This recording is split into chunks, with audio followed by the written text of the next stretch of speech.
በመካከለኛው ምስራቅ ውጥረት ትኩረት ተነፍጎት ካልሆነ በስተቀር የሩሲያና የአውሮፓ ሀገራት ወታደራዊ ጡንቻ ማሳሳብና አንዱ ሌላውን ገፍቶ ከስሪቱ ለማዛባት የሚደረጉ ጥረቶች ከትላንቱ ዛሬ መልካቸውን እየለወጡ እስከ ወታደራዊ ትንኮሳ የደረሱ ሆነዋል። የአሜሪካን ዓለም አቀፍ ዳኝነት ወይንም የፖሊስነት ሚና ግሎባል ጋቨርነንስ ስርዓት ሩሲያ ወደ ክሬምሊን የፖለቲካ አውድ ውስጥ ለመጠቅለል እንዲሁም አውሮፓውያን ከዋሽንግተን ጥገኝነት ራስን ችሎ በመቆም አዝማሚያ ውስጥ በመግባት ሳይቀር የባህር ላይ ሰጣ ገባ ውስጥ ገብተውባታል። ምንም እንኳን አሜሪካ በየዓለም ጥጉ የሚጋገረውና የሚቦካውን ወታደራዊና ኢኮኖሚያዊ ሴራ በዋሽንግተን ላይ ለቅጽበት ችላ አልለውም አሊያም አልዘነጋውም የሚል ብርቱ አቋም ቢኖራትም በመካከለኛው ምስራቅ በተለይም በሆርሙዝ ሰርጥ ላይ ያለውን ነውጥ ለማርገብም ሆነ በራሳቸው መንገድ ተፈጻሚ ለማድረግ ላለፉት 42 ቀናት ከጎኗ የሚቆም ኃይል መጥፋቱን ታሳቢ ወደ ማድረጉ ፕሬዚዳንት ዶናልድ ትራምፕ ተሸጋግረዋል።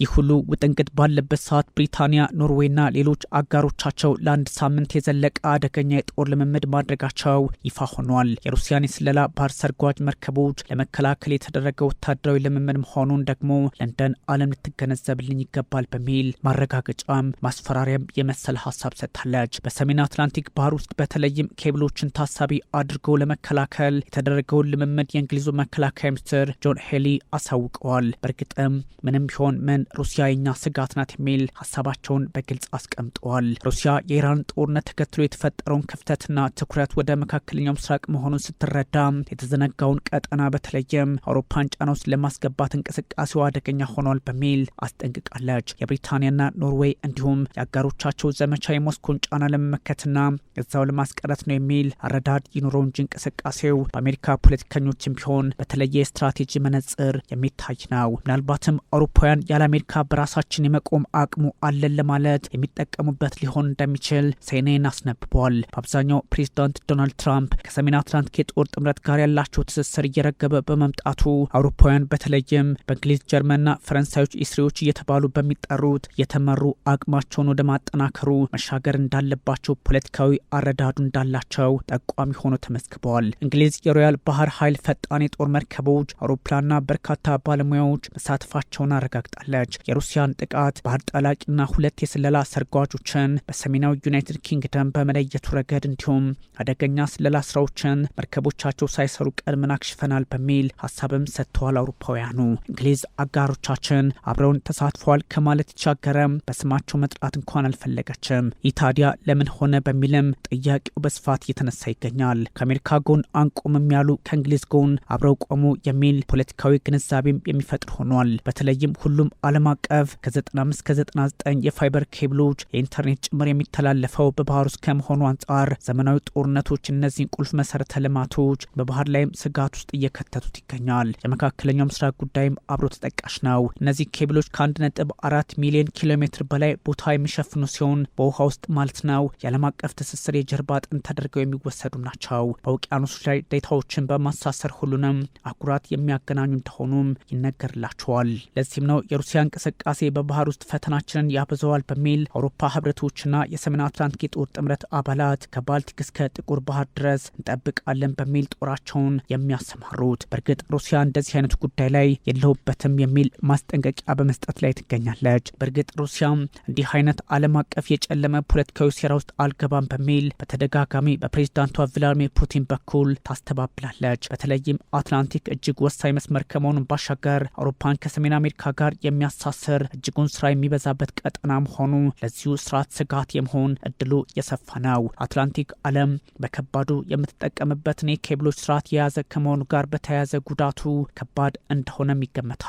ህንድ ውቅያኖስን፣ ቀይ ባህርና ሜዲትራኒያንን ጨምሮ ጫና ውስጥ ሊያስገባ የሚችል እንደሆነ ይታወቃል። ትስስሩ በዛ ልክ የሚታይ በመሆኑ ለዚህም ነው የአውሮፓ ፖለቲከኞች የፕሬዚዳንት ቭላድሚር ፑቲንን ሴራ ለማክሸፍ በባህር ውስጥ ያለውን እንቅስቃሴ መቆጣጠር እንዲሁም የባህር ኃይላችን ያለ አፍታ ረፍት የሞስኮን ባህር ጠላቂዎች መከላከል አለበት በሚል ከአርክቲክ እስከ ባልቲክ ድረስ ወታደራዊ አቅማቸውን ያጠናክሩ የሚገኘው ተብሏል። ፑቲንም ቢሆኑ ለምዕራቡ ዓለም ስልጣኔ ያላቸው አቋም ያን ያህልና ቦታውም የተንሻፈፈ እንደሆነ በተደጋጋሚ ሲገልጹ ይሰማሉ። የሰሜን አትላንቲክ የጦር ጥምረት ኔቶ ሩሲያ መርከቦቿን በመጠቀም የዓለም አቀፍ ግንኙነት ወይም ተግባቦት መሰረቱን ያደረገባቸውን የውሃ አካል ውስጥ ኬብሎችን ልታወድም እንደምችል እንዲሁም አሻጥር ልትሰራ እንደምችል በማመን ጦራቸው ኃይላቸውን ማንቀሳቀስ ላይ ናቸው። ሞስኮ ለዓለም አቀፍ የፖለቲካ ስርዓት ኃላፊነት አለብኝ፣ በየትኛውም አጋጣሚ ለምድራችን ህዝብ ቀውስ የሚፈጠር እርምጃ አልወስድም በሚል አውሮፓውያኑን ትሞግታቸዋለች። ፕሬዚዳንት ቭላዲሚር ፑቲን እነሱ ማድረግ የሚፈልጉትን ሩሲያ ታደርገዋለች የሚል አረዳዳቸው ዓለምን ያምሳታል። እኛ ግን ኬብሎችን እየጠበቅን ጠላቶቻችንን እንመታለን የሚል ወታደራዊና ፖለቲካዊ አቋማቸውን ከክሬምሊን በተደጋጋሚ በመስጠት ይታወቃሉ። የእንግሊዙ መከላከያ ሚኒስትር ሄሊ ለፕሬዚዳንት ቭላዲሚር ፑቲን መልእክት አለኝ። በኬብሎቻችንና በነዳጅ መስመሮቻችን ላይ የእርስዎን እንቅስቃሴ እየተከታተልነው ነው። እናም ጥቃት ለመሰንዘርና ለማውደም ከሞከሩ እርስዎም አጸፋዊ ከፋቦታል በሚል አሳስበዋል። ከሞስኮ በኩል ያለው ወታደራዊ ጥንቃቄ እንዳለ ሆኖ በዚህ ልክ ወታደራዊ ውጥረት መፍጠር ለአውሮፓውያንም በጎ ውጤት ሊኖረው እንደማይችል ይነገራል። የኖርዌይ መከላከያ ሚኒስትርም ሩሲያ በኖርዌይና ብሪታንያ የባህር ኃይል ቀጠና ላይ በቅርቡ ልምምድ ማድረጓን አሳውቀዋል። ለዚህም ነው ችግሩ እየተወሳሰበ ወደ ሌላ ቀጠና ይሰፋል የሚል ስጋት እያመዘነ ሄደው። ኦስሎና ለንደን ሩሲያስ ሜን ዳይሬክተር ቱ ዴፕሲ ሪሰርች ጉጊ የሚባለው አደገኛውን ልምምድ አዘጋጅቷል የሚል ክስ አቅርበዋል። በውቅያኖስ ጥልቅ ክፍል ውስጥ በመግባት ጭምር ፑቲን በምዕራቡ ዓለም መሰረተ ልማት ላይ ጫና ለመፍጠር የሚሄዱበት ርቀት ነው በሚል ማሳሰቢያ ሰጥቷል የኖርዌይ መከላከያ ሚኒስቴር። የእንግሊዙ መከላከያ ሚኒስትርም የባህር ውስጥ አሰሳው በሰላሙ ጊዜ ስለላ ከዛም ወደ ግጭት ለመውሰድ የተደረገ ነው በሚል ሀሳብ መስጠታቸው ተሰምተዋል። ህዳር ላይ ብሪታንያ የሩሲያ የስለላ መርከብ ያንታር በሰሜናዊ ስኮትላንድ ጫፍ ላይ መገኘቷን ተከትሎ ወደ ግጭት ሊገቡ ተቃርበው እንደነበርም የሚዘነጋ አይደለም። በዩናይትድ ኪንግደም የኢኮኖሚክ ዞን በመርከበኞች ልኬት 200 ናውቲካል ማይል ወይም 370 ኪሎ ሜትር ርቀት ከባህር ዳርቻ ድረስ በሚዘልቀው ቦታ ላይ ትንኮሳ የሚመስሉ እንቅስቃሴዎች መደረጋቸውን አስታውሰዋል። ይህ ለሁለተኛ ጊዜ ነው የሩሲያ የስለላ መርከብ ያንታ በዩናይትድ ኪንግደም የውሃ አካል ላይ ስትገኝ ማለቴ ነው። እናም ለፑቲንና ለራሽያ መልእክቴ ይህ ነው። እያየናቸው ነው።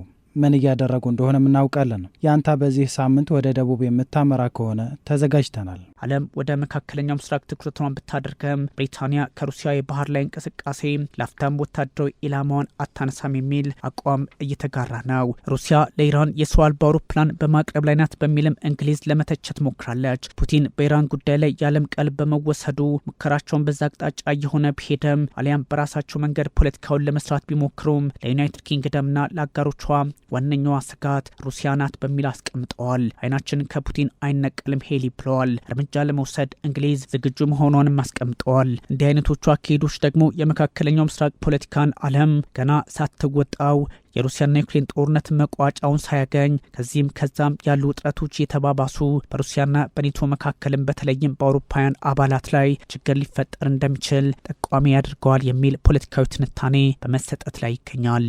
አሁን ይህ የቅኝ ግዛት ዘመን አስተሳሰብ የሚተውበት ነው ማለት የሚፈልገው አይናችሁን ግለጡ። ይህ ዘመን ተመልሶ አይመጣም። በቃ መቼም አይመጣም ነው። እኛ ለስልጣኔ ያለን አመለካከት ፈጽሞ የተለየ ነው። ከጅምሩ በርካታ ስልጣኔዎች ነው ያሉት። አንዱ ስልጣኔ የተሻለ ወይም ከሌላው የከፋ አይደለም።